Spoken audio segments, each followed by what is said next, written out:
Hallo, heute berichte ich aus meinem Wohnmobil im Schlafzimmer. Was ich mir Schönes für das Schlafzimmer gekauft habe, erfahrt ihr nach dem Intro.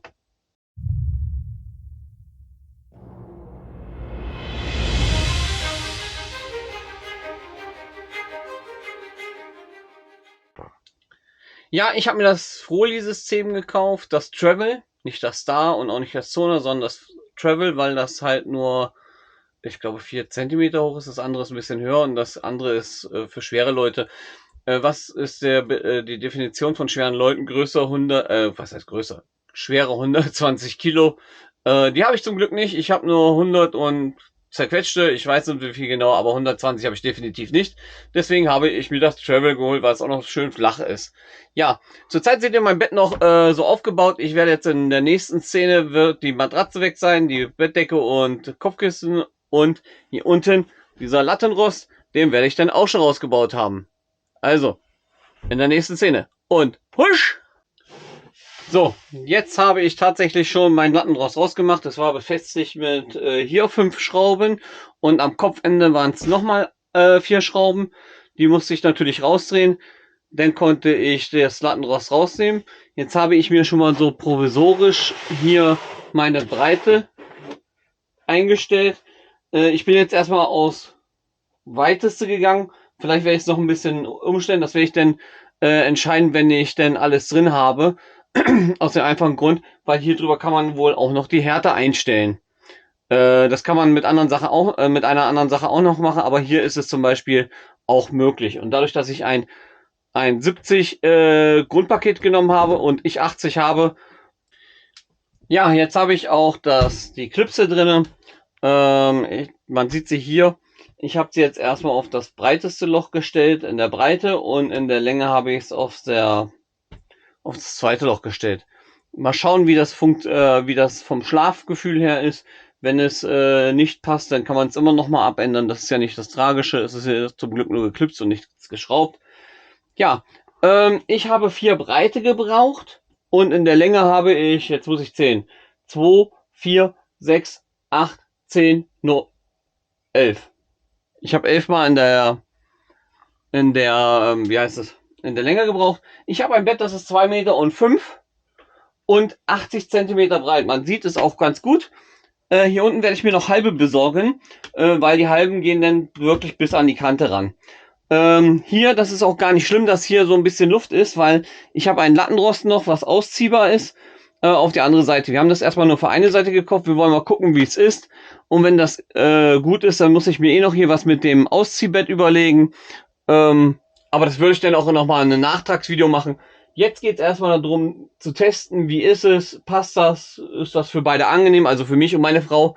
Wir werden das abwechselnd mal testen und dann werden wir es noch erweitern. Ja, ich mache als nächsten Schritt kommen diese blauen, dunkelblauen und hellblauen Teile rein und dann werde ich euch wieder mitnehmen oder beziehungsweise zeigen, wie das Ganze dann fertig aufgebaut aussieht. Und husch! Wie versprochen nehme ich euch wieder dazu.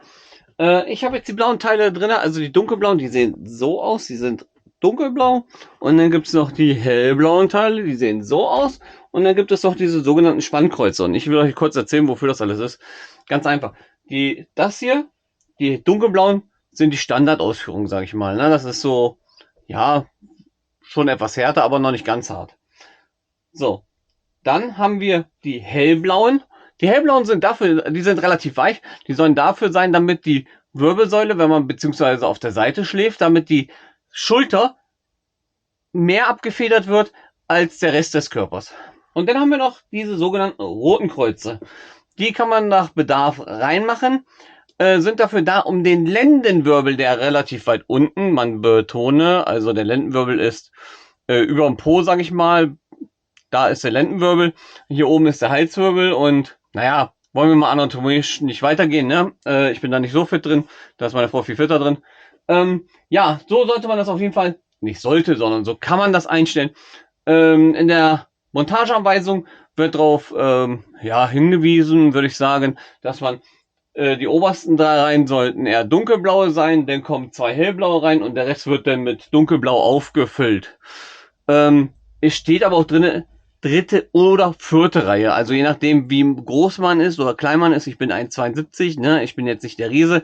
Kann man das denn halt sich positionieren. Ja, als nächstes kommt jetzt die Matratze drauf und dann werde ich mal Probeliegen machen. Und dann nehme ich euch dann gleich wieder dazu zum Probeliegen. Also, bis gleich. So, die Matratze liegt wieder drauf. Wie gesagt, und jetzt will ich mal Probeliegen. Also, ich steige jetzt mal in mein Bett rein. Ich versuche es mal ganz elegant. Und, oh, das ist aber Unterschied wie Tag und Nacht. Also, ich habe das Gefühl, ich könnte hier wirklich eine schöne, entspannte Nacht jetzt verbringen. Ja, in der nächsten Szene erzähle ich euch, warum ich das Ganze gemacht habe und ja, weil wie es dazu kam alles. Also, schön dranbleiben. Kurzer Nachtrag, bevor ich euch erzähle, warum ich das Ganze gemacht habe.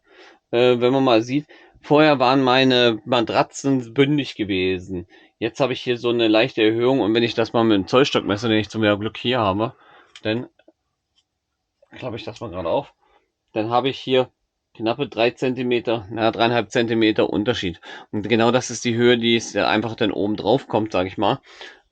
Trotz, dass ich den Lattenrost rausgenommen habe, der auch eine gewisse Höhe schon hat, bin ich etwas höher gekommen. Aber das ist auch gar nicht tragisch, weil ich habe hier genügend Platz nach oben, also es ist jetzt nicht so dramatisch wie nachher da oben in den Alkoven. Da wird das dann ein bisschen ätzender, weil umso höher ich komme, umso weniger Platz haben natürlich die Kinder oben zum Schlafen. Ja, das wollte ich nur mal ganz kurz dazwischen werfen, bevor ich jetzt erzähle, warum ich das Ganze gemacht habe. Dann will ich euch mal erzählen, warum ich das Ganze gemacht habe. Es gab verschiedene Gründe. Der erste Grund war, ich habe die ersten Male, wo wir mit unserem Wohnmobil unterwegs waren, einfach schlecht geschlafen. Die erste Nacht, die zweite Nacht ging dann schon irgendwie, aber die erste Nacht war immer so, oh, ich kann meine Wirbelsäule nicht mehr fühlen, ich fühle meinen Körper nicht mehr, oh Gott. Und ich hoffe, dass das jetzt einfach abgestellt ist. Wenn das abgestellt ist, wie gesagt, werde ich das für meine Frau noch erweitern und für die Kinder. Und ja, das war der Hauptgrund. Der zweite Grund ist das, ich habe gelesen oder auch gemerkt, wenn ich das Froli-System hochhebe, ja, das wiegt nur 3,5 Kilo, ne? Also für das hinten, das Bett, was ich jetzt da habe, wirklich 3,5 Kilo. Wenn ich den Lattenrost, der noch hier steht, dagegen hochhebe, da bin ich ungefähr bei, ja, so 10, 12 Kilo wird das Ding wiegen, ne? Also es ist nicht gerade leicht. Ja? Jeder, der Gewichtsprobleme hat, also nicht mit sich selber, sondern mit dem Fahrzeug, der sollte wirklich mal überlegen, ob man sich nicht umrüstet auf ein Froli-System, unabhängig davon, dass man besser schläft. Ja, ich habe es jetzt gerade im Sonderangebot gekauft, deswegen und auch bei der Black Week war es runtergesetzt gewesen, ansonsten ist es etwas teurer. Ja, ich werde mir auf jeden Fall die halben Teile noch holen, damit ich dann auch bis zum Fußende komme. Und dann werde ich mal gucken, ob das denn, wenn ich eine Nacht drin geschlafen habe, ich halt so ein paar Minuten drin gelegen, das war schon ganz gut. Wenn ich denn eine ganze Nacht drin gelegen habe, ob ich noch irgendwas an den Einstellungen verändern muss.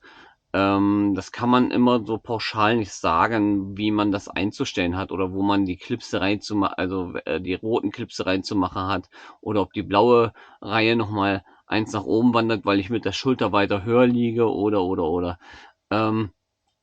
Sind einfach Erfahrungen, die man sammeln muss und ja, wie soll ich sagen, das kann keiner vorhersehen und keiner sagen, wie das eingestellt wird. Man kann immer so sagen, ja, das wäre so der Standard, ähm, aber es ist für jeden individuell. Warum ist das auch für jeden individuell? Weil jeder menschliche Körper ist nicht gleich gebaut. Wir sind keine Maschinen, wir haben unterschiedliche Größen, wir haben unterschiedliche Schweren, wir haben unterschiedliche Empfindungen. Ja, der eine sagt, oh, ich mag es ganz gerne ein bisschen weicher, der andere ein bisschen härter, ja, wie das halt so ist.